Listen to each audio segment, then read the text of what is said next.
Seenaa jijjiirama siyaasaa biyya kanaa keessatti kanaan dura kan ture jijjiirama warraaqsaa ta'uu fi wal balleessuu irratti kan xiyyeeffate ta'uu walitti qabaan mana maree waloo paartilee siyaasaa naannoo Oromiyaa obbo Muusaa Firoon himu.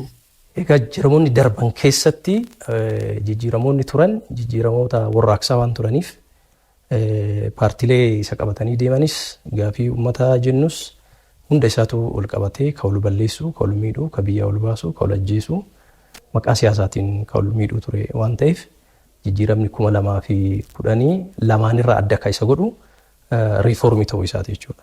Warraaqsa osoo hin taane karaa riifoormii ta'atiin wantoota jajjabootti fufsiisaa, wantoota rakkoo qaban immoo sirreessaa hunda isaa marii uummataatiin oliif fidaa deemame waan ta'eef jijjiiramni 2010 biyya keenyatti dhufe waggoota 6 keessatti jijjiirama kana keessatti gara dinagdeetiin, gara hawaasummaatiin, gara siyaasaatiin illee waliigala bu'aan dhufe yoo laallu waggoottan 40-60 darbe keessatti dhufuu kan dandeenyetu dhufe jechuun ni danda'ama jechuun qabatamaan uummata keessatti waan mul'ataa jiru waan ta'eef. Manni maree waloo paartilee siyaasaa naannoo Oromiyaa hundaa'e paartileen morkattoota bakka tokko ta'anii mari'achuu danda'uun bu'aa fi riifoormii siyaasaa gaggeeffameen dirreen siyaasaa babal'achuu isaatiin ta'uu barreessaan mana maree waloo paartilee siyaasaa naannoo Oromiyaa fi miseensi paartii Izeemaa obbo Taarikuu Dimbaruu ni himu.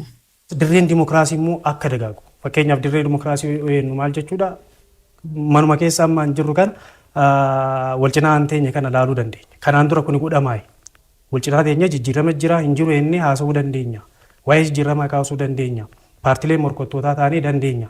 Yookiin immoo akka mana mareettis mana maree keenya keessatti paartilee siyaasa 20 naannoo 20tu jira. Paartileen siyaasa naannoo 20 kun gattaa'ee bakka tokko isa godhu irratti dhimma biyyaa irratti dhimma bal'aa ta'e irratti dhimma uummataa irratti dhimma sabaaf sablammii irratti tokko ta'ee yaada tokko hin taane immoo waliigaluu yookiin immoo waliigaluus yaadaan adda ba'ee kan deemaa jiru ta'uu isaati. Kun immoo jijjiiramatu fide jennee ilaaluu dandeenya. Waggootaan 6-7 dura kun hin baratamne biyya keenya keessatti warri irratti ka'uu wal dhaanuu yookiin immoo wal arrabsuu wal hidhuu fi wal ajjeesuu irratti shiira irratti kan dhaabbateedha. Miseensota paartilee morkattootaa gara hooggansaatti fidanii ogummaa fi beekumsa qabaniin biyya isaanii akka tajaajilan gochuunis bu'aa riifoormii siyaasaa gaggeeffameen ta'uu obbo Taarikuuf obbo Muusaan dubbataniiru. Walamanummaa paartilee siyaasa gidduu jirus ni dabala jechuudha. Ani aangoo qabadhee si hidha yoo barbaadde sin ajjeesa yoo hin taane immoo afaan si qabsiisaan jedhu yaadni sun ka'ee koottu hoogganii koottu laalii mootummaa ta'ii mootummaa waliin hojjedhuuti rakkoo akka biyyoolessaa akka waliigalaatti qabnu waliin haafurru jechuun jijjiirama guddaadha. Kunis babal'atee deemuu qaba. Tokkoffaa paartiin siyaasaa mo'ate sagalee uummataatiin mo'ate tokko hooggansa isaa mataa isaatiin hundeeffata. Dirqamni akkasiin jiru. Mootummaan amma mo'atee sagalee uummataatiin mo'ate kun naannolee biraa keessattis yoo ilaallu Oromiyaa keessattis yoo ilaallu kennaa jira jechuudha. Hooggansa kennaa jira. Waliin haa bulchinu. Maaliif isaan illee baruu mootummaa ta'uu danda'an waan jedhu deeggaruudhaan cimanii akka deeman gochuudhaan akka siyaasarraa hin fagaanne bu'aa akka buusan eessaan qaalofti gaafii biyyaa ittiin cufamuu danda'u diroop gochuu akka danda'an. Paartileen siyaasaa kamuu hanga uummata biyya kanaaf qabsaa'anitti karaa nagaatii waan guddinaa fi nageenya biyya isaanii mirkaneessuu danda'u irratti qabsaa'uu akka qabanis dhaamaniiru.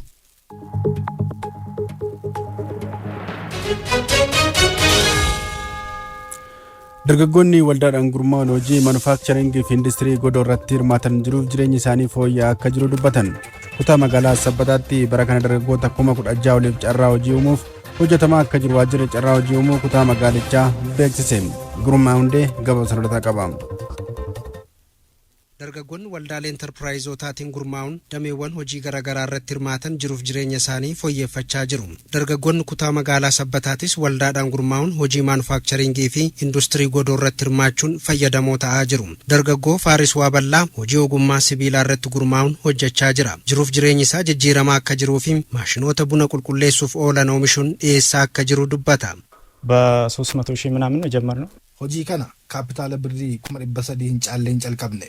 Yeroo ammaa kana kaapitaala miiliyoonotaan lakkaa'amurra geenyeerra. Maashinoota buna qulqulleessan oomishuun hojii hojjennurraas galii argachaa jirruun jiruuf jireenya keenya fooyya'eera. Dargaggoo Shumii Biraanuu hojii ogummaa mukaa irratti hirmaachuu isaatiin fayyadamoo ta'uu isaa dubbata. Naannoo 50,000 kaapitaalli keenya kan ka'e waan xiqqaarraa jechuudha.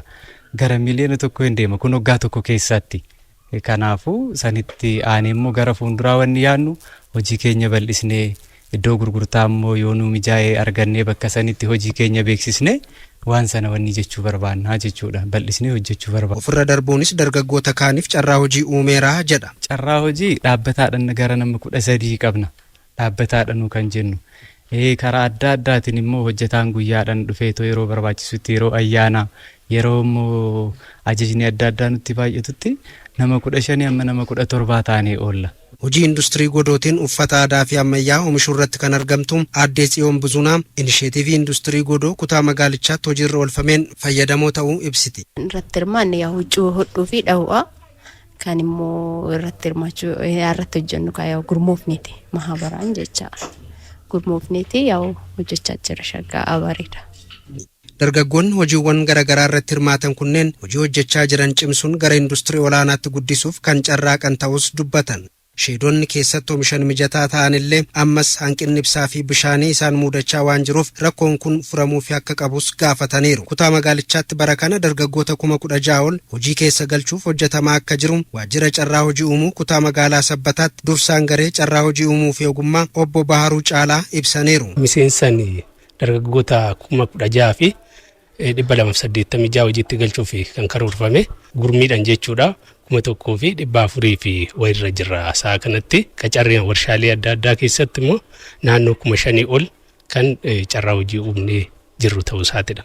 Rakkoowwan bu'uuraalee misoomaa waldaalee hojiiwwan maanufaakcharingii fi industirii godoo irratti hirmaatan mudataa jiru furuuf hojjetamaa akka jiru hojii gaggeessaan mana qopheessaa bulchiinsa kutaa magaalaa Sabbataa obbo Qananiisaa Badhaasaa ibsaniiru. Dhimma bishaanii wal qabatee ibsaa wal qabatee kan adeemsarra jiruu fi kuunsaanii sirratee fi hojii jalqaban ta'uu isaati. Kuunsaa immoo karaa humna ibsaatiin gaafannoon dhiyaatee karaa waajjira bishaaniitiin gaafannoon dhiyaatee xiyyeeffannoo guddaadhaan kan hojjetamaa jirudha. Akka kutaa magaalaa Sabbataatis bulchiinsi magaalaatii fi manni qopheessaa waliin ta'ee xiyyeeffannoo guddaa itti kennee kan hordofaa jiruu fi yeroo gabaabaa keessatti gaaffii isaaniitis akka deebii argatuu fi ibsaan karaa guutuu ta'een bishaan akka argatamu qaba. Maannaa hawaasni naannichaa taasisaa jiruu fi bajata magaalichaatiin industiriiwwan godoo lammiilee 20,000 oliif carraa hojii uumuu danda'an birrii miliyoona 50 oliin hojjetamaa akka jiranis obbo Qanaasaan eeraniiru.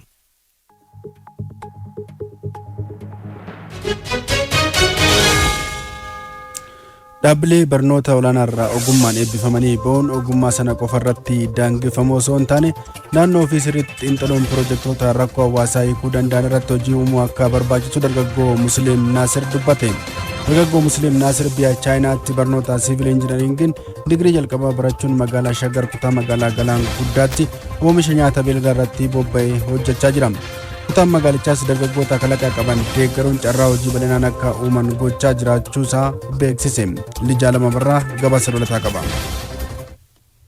Magaalaa Shaggaritti jiraataan kutaa magaalaa Galaan Guddaa dargaggoo Musliim Naasir biyya Chaayinaa irraa makaanikaal injiinariingiin digirii jalqabaan eebbifamee gara biyyaatti deebi'a. Yeroo ammaa inisheetivii qonna qindaa magaalaa carraa hojii uumuu hiriyoota isaa biroo 4 Chaayinaa waliin turanii wajjin qorannoo gaggeessaniin rakkoon dhiyeessii nyaata beelladaa jiraachuusaa erga mirkaneeffatanii booda waldaa nyaata beelladaa maatii ijaarrachuun maashin liizii mootummaa biraa argatan dabalatee birrii miliyoona 10 nyaata beelladaa gosa 10 ol oomishuu irratti bobba'uun milkaa jiraachuu isaanii hima.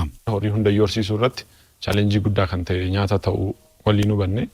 Kanaafuu mee waggaa lama sadii yookaan dura mee nyaata irratti qajeela specialize goone nyaata irratti hojjenne isa booddee karoorsiisaatti ceenaa waliin jennee kanatti waliin marannee karaa hojiitti dhufnee bara 2017 jalqaba kana amma ji'a 3 akkana caalleerra eega jalqabne oomisha eega jalqabne bareeda deemaa jira. Xiqqoo dadhabbiidhuma gaafata malee amma ammaatti bu'a qabeessa karaa fuulduraatti immoo oomisha nyaataa qofa miti. Karaa ofuma keenya karaa horsiisatti hin seenna. Nyaata beelladaa hedduus oomishaa akka jiranu eera. Kan horii hundaayyuu oomishna. Fakkeenyaaf kan lukkuurraa, kan cuucii, kan guyyaa tokkorraa kaasnee oomishna. Isa booda kan warra xiqqoo wal guddatanii yookaan goromtii kan jedhanii kan jiraallee oomishna. Kan warra killeellee buusuu jalqabanii oomishna jechuudha. Sadan kana oomishna. Kan warra fooniifillee lukkuu foonii jechuudha. Amma ayyaanaaf maaliif kan ba'an kan jiraan oomishna. Karaa horiitti yoo dhufne kan horii loonii yookaan horii aannan kan aannanii oomishna kan sangootaa kan jiraallee oomishna jechuudha. Achi kee kan hoolaaf re'eellee oomishna. Ogummaa baratanii ba'an qofaan ta'anii hojii eeggachuurra rakkoo naannoo ofii jiru xiinxaluun ofiif hojii uummachuurra darbanii kanneen biroof carraa hojii uumuunis ni danda'ama jedhama. Namni barate jechuun tokko problem solve nama godhu jechuudha. Fakkeenyaaf qaawwa karaa nyaata horiitiin jira gatii ta'eef amma makaanikaal injinariin gatiin baradheef qaawwa sana duuchuu dhiisee taa'uun qabuun sin jedha. Kanaafuu qaawwa jiru ilaallee Maaliif biyya keenya biyya maarkeetii guddaa qabu nama miliyoona 100 ol qabna. Nama miliyoona 100 ol kun hin nyaataa, hin dhugaa, hin uffata. Kun hundi immoo qaawwi kun hin guutamne. Wanti ittiin of danda'ee wanti sirraatee wanti dhume hin jiru. Kanaafuu qaawwa hedduu jira. Nama warra barateen alattis ta'ee keessattis qaawwuma jiru naannoo keenyarra jiru. Duchuudhaa tattaaffannu. Namoonni horsiisaa beelladaa irratti bobba'anis rakkoo nyaata beelladaa qaban waldaan nyaata beelladaa maatii kan fureef ta'uusaa himan. Osoo iddoo biraa taate immoo tiraanspoortii waa meeqa qaba, waa baay'ee qaba.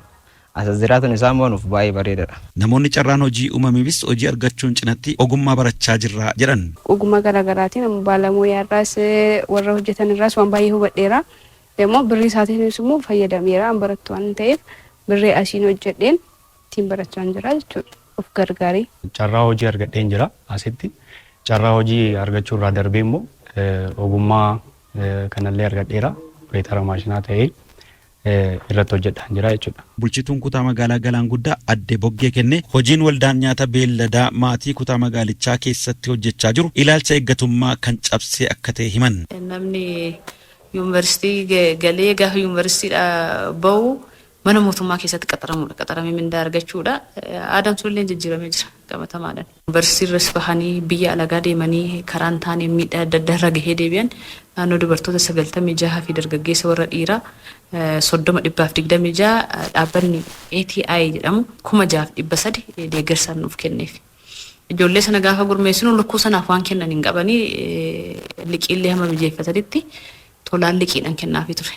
Naannoo 480 oli oomishan liqeessee fi gaafa maallaqa argatannaa deebistan jedhee haala kanaan utubaa ture. Ilaalamni naannoo sana jiru dargaggoonni toora kanatti hojii hojjetan baay'ee abdii keessatti turanidha jechaadha.